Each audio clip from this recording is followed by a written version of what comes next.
তো হ্যালো বন্ধুরা, আপনারা কেমন আছেন? আশা করছি ভালো আছেন এবং সুস্থ আছেন। আপনাদের আজকে একটা নতুন জায়গা দেখাতে চলেছি। এটা হচ্ছে কালাপানি, আন্ডামান এন্ড নিকোবর, যেখানে ক্ষুদিরামের ফাঁসি হয়েছিল, যেটা আমরা বইয়ে আগে পড়ে এসেছি সেটাই।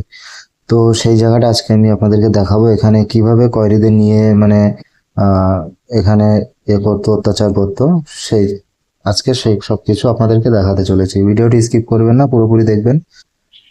তো এখানে দেখতে পাচ্ছেন আপনার প্রথমেই এখানে কিছু মানে আটা কিংবা কিছু একটা হবে। তো যাই হোক, এখানে এটা দিয়ে পিষতে হতো যারা কয়রে ছিল।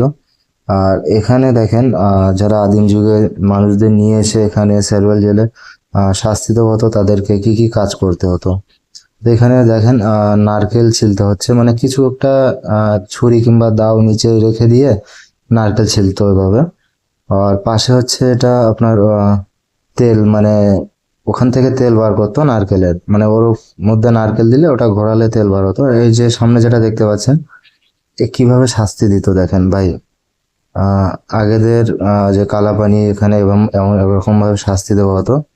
তো চেষ্টা করব যতটুকু দেখানোর, আজকে এখানকার জিনিসপত্র সবকিছু দেখাবো।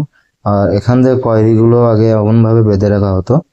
তো দেখতে পাচ্ছেন, খুবই কষ্ট। তো ভাই চেষ্টা করো পরের ভিডিও